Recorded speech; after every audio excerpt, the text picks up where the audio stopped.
In this video, I'm going to show you how I work the joining row in a split hem piece. Specifically, I'll be following the instructions found in my low-key vest and low-key cowl, but the overall process and steps will be similar for other split hem pieces. In this demo, I'm working on my low-key cowl. The way that this is created is by working the back and front separately at first, and then you work a joining row where you join them together. But when you do so, you overlap them a bit. And this can sometimes be the tricky part when you're deciphering the written instructions. So hopefully by watching this demonstration, it will clear up any confusion you might have. So in this pattern, as well as for the vest version, you're instructed to first work the hem of your back and front separately. As you can see here, I have my back hem all completed on this needle. And I've just finished my front hem on this needle. So now we're ready to move on to the joining front back row. So first, I'm just going to move my back piece to the side. In this pattern, I've broken out the joining row into different steps. So step 1 says to continue working on the front piece on a right side row. So this was still my front piece. It says to first slip the first 6 stitches purlwise from left needle to right needle. So I'm just going to insert my right needle into the first stitch purlwise. So going into it just like this. And then I'm just going to slide it to the right needle. And then I'm going to do that for the next 5 stitches so that I've slipped a total of 6 stitches. So we're not working these stitches. We're just slipping them. That's 5 and that's 6. Okay. And our working yarn is not attached at this point. The last step of the front hem was to cut the yarn. So as you can see, I have my tail here. But I have my working yarn ready right here. So then it says to rejoin yarn and knit to 6 stitches before the end. So we're simply going to insert our right needle into the next stitch as if to knit. And then I'm going to take my working yarn and leaving a decent tail. I always like to leave long tails so that I have plenty for weaving and end. And I'm going to drape it over the right needle. And then I'm going to knit that next stitch. So now my working yarn is reattached. So now I'm just going to knit to 6 stitches before the end of this front hem.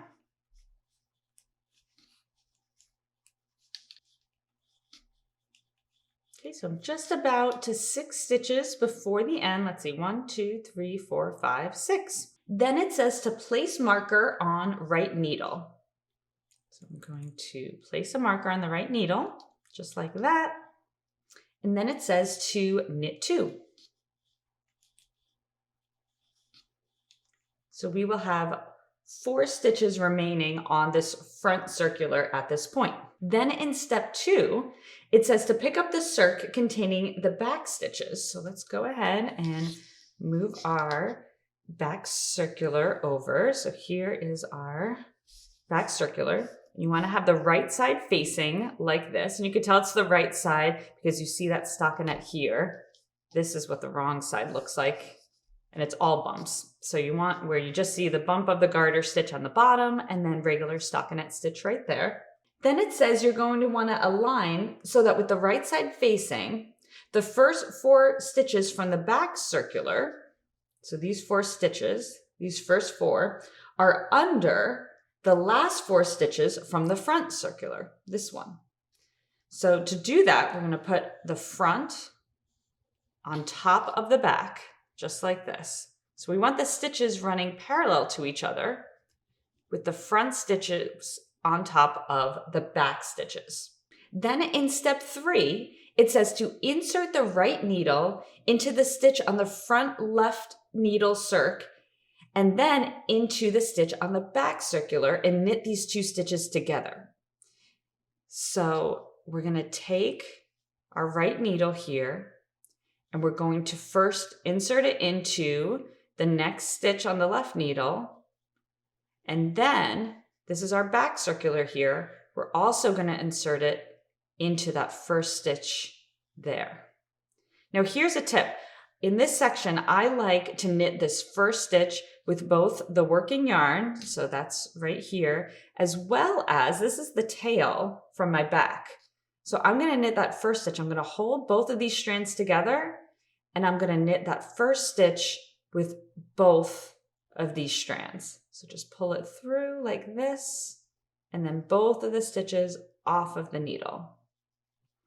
And then I'll drop the tail. I'm only going to be working with the working yarn for the rest of this. It's just that first stitch, because I find that by knitting with both of the tail and the working yarn, it just strengthens the join right there.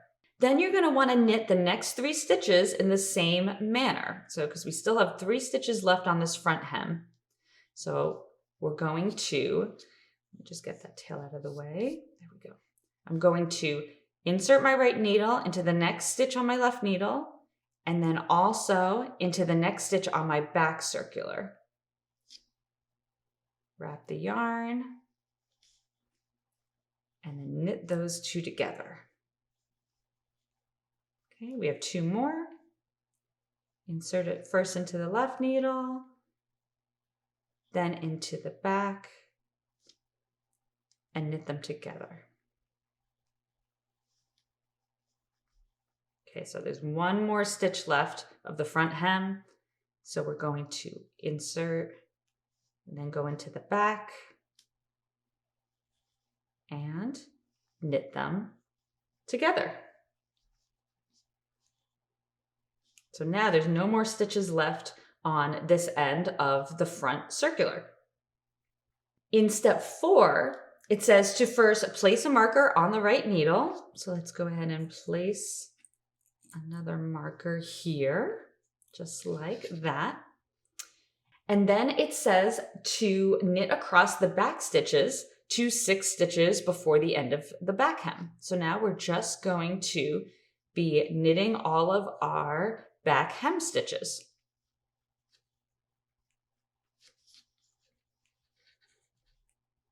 Just to kind of show you what it's looking like here. So we've officially joined this side together. And you can see it has a nice little overlap. Okay, so we will knit to 6 stitches before the end of the back hem.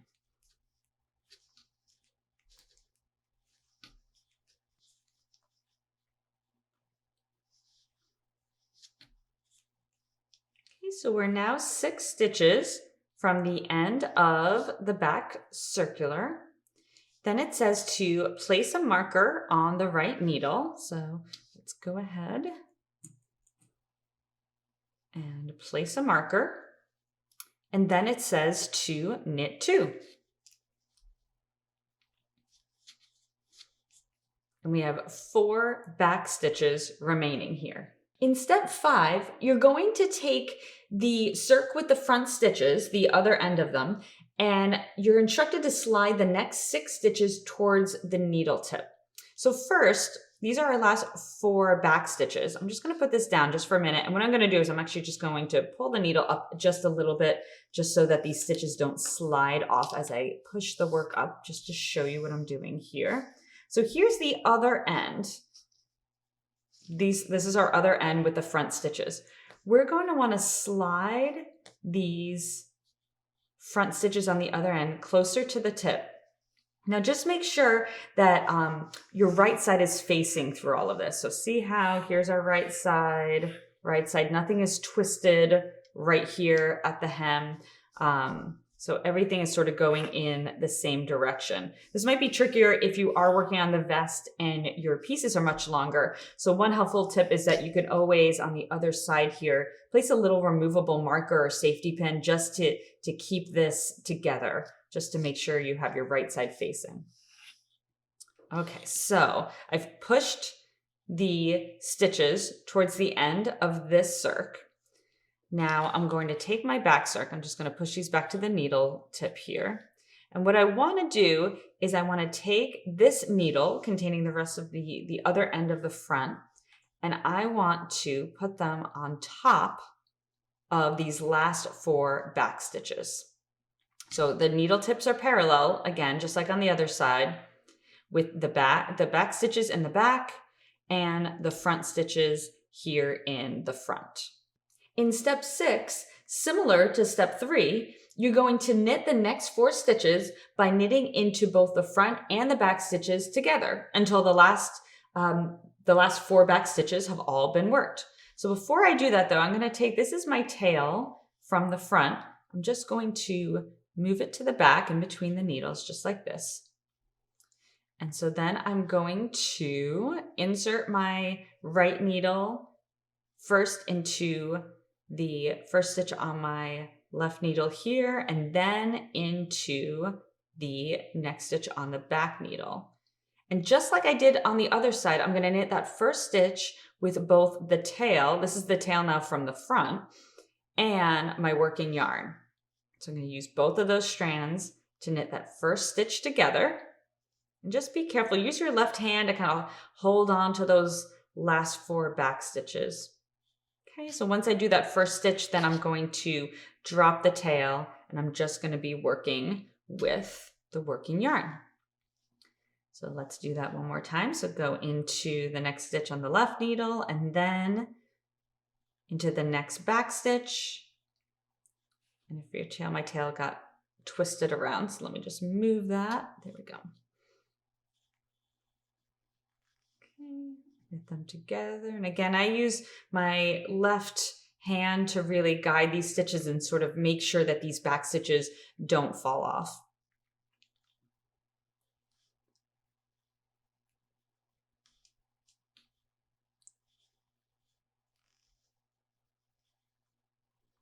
Okay, and we just have one more back stitch that's left. So let's go ahead and knit those 2 together.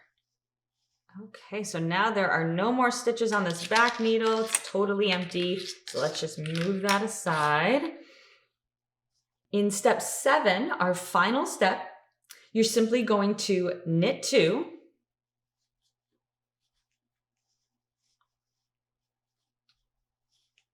And then it says to place marker on right needle for beginning of round. So you want to make sure that this marker looks a bit different than the other markers that you place so that it's clear which one is the beginning of round.